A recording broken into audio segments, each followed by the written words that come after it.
Hi hello friends, welcome to my channel. இன்றைக்கி நம்ம சேனலில் வந்து சுந்தரி நாடகத்தில் வந்து பார்த்திங்கன்னா கார்த்திக் தான் வந்துட்டு சுந்தரிக்கு வந்துட்டு அது ரகசியத்தை கண்டுபிடிச்சி சொல்கிறேன் அப்படின்னு சொல்லியிருந்தார். அவர் வந்து உண்மையும் கண்டுபிடிச்சிட்டாரு. அது வந்து சுந்தரி கிட்ட காமிக்கிறாரு. அதுதான் வந்து கம்மிங் எபிசோடில் விறுவிறுப்பாக காமிக்க இருக்காங்க. இப்போ தான் நம்ம சேனலை ஃபஸ்ட் டைம் பார்க்குறீங்க அப்படின்னா மறக்காமல் நம்ம சேனலை சப்ஸ்கிரைப் பண்ணிக்கிறேன். வாங்க சேனலுக்குள்ளே போகலாம். வெற்றி தான் வந்துட்டு இந்த கதை ஃபுல்லுமே கண்டுபிடிக்கிறதா வந்துட்டு சுந்தரி கிட்ட சொல்லியிருந்தாரு. வெற்றியை வந்து தடுத்துட்டு கார்த்திக் பண்ணுறேன் அப்படின்னு சொல்லிட்டு ஃபுல் அண்ட் ஃபுல் கார்த்திக் வந்து ஹேண்டில் பண்ணாரு. அதுக்காகவே வந்து பாத்தீங்கன்னா சின்ன பொண்ணு அவங்களோட டிரைவரை விட்டு அவங்க கிட்ட பேச சொல்றாங்க. அண்ட் தென் அவங்க பேசும்போது வந்து பாத்தீங்கன்னா எல்லாம் குடிச்சிட்டு இருந்தாங்க. அந்த டயத்துல வந்து இவங்களுக்கும் வந்து குடிக்க வைக்கணும் அப்படின்னு சொல்லிட்டு அவங்களுக்கு ஊத்தி கொடுக்குறாரு. அதை அவாய்ட் பண்ணிட்டு எப்படியாவது அவங்க வாயிலிருந்து அந்த வார்த்தை வர வைக்கணும், ப்ரூஃப் எல்லாம் காமிக்கணும் அப்படின்னு சொல்லிட்டு இவர் ட்ரை பண்ணி அந்த டிரைவர் ட்ரை பண்றாரு. அந்த டிரைவர் ட்ரை பண்ணி அவங்க காமிக்கும் போது கார்த்திக் வந்து அதை பார்த்துட்டு அந்த போன் அப்படியே புடுங்கிட்டு வந்து அவங்களையும் கூட்டிட்டு வந்து சுந்தரி முன்னாடி நிக்க வச்சிடறாரு. நான் சொன்ன நீ நம்ப மாட்டேன், ஆனா இதுல பாரு அப்படின்னு சொல்லி காமிக்கிறாங்க.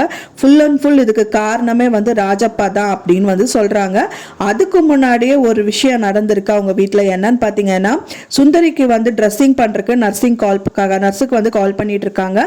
அந்த நர்ஸாவே வந்து பாத்தீங்க அப்படின்னா சின்ன பொண்ணு தான் வராங்க. எப்படியாவது சுந்தரி வந்து இந்த விஷயத்துல தப்பிச்சிட்டாங்க. திரும்பவும் அவங்கள வந்து கொலை பண்ணணும் அப்படிங்கிற நோக்கத்தோட தான் அங்க வந்திருக்காங்க. அவங்களும் வெளியில வந்து பார்க்கும்போது தான் வந்துட்டு கார்த்திக் இந்த நியூஸ் வந்து கொண்டு வந்து சுந்தரி கிட்ட காமிக்கிறாரு. அவங்க வீடியோ பார்த்துட்டு இருக்கிறது வந்துட்டு பார்த்தீங்கன்னா சின்ன பொண்ணு பார்த்துடுறாங்க.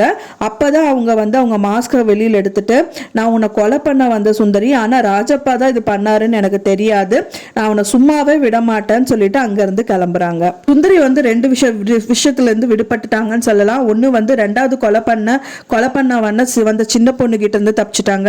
அப்புறம் வந்து சேகர் இவங்களுக்காக அரெஸ்ட் ஆனாரு பார்த்தீங்களா, அவங்களும் வந்து விடுபட்டுருவாரு அப்படிங்கிறது தான் வந்து கம்மிங் எபிசோட்ல விறுவிறுப்பாக காமிக்க இருக்காங்க. நான் சொன்ன இந்த தகவல் உங்களுக்கு பிடிச்சிருக்கும்னு நினைக்கிறேன் ஃப்ரெண்ட்ஸ். பிடிச்சிருந்தா மறக்காம லைக் பண்ணுங்க, ஷேர் பண்ணுங்க, சப்ஸ்கிரைப் பண்ணுங்க. மேலும் இன்னொரு வீடியோவில் உங்களை நெக்ஸ்ட் மீட் பண்றேன். தேங்க்ஸ் ஃபார் வாட்சிங் மை வீடியோ ஃப்ரெண்ட்ஸ். நெக்ஸ்ட் வீடியோவில் பார்க்கலாம்.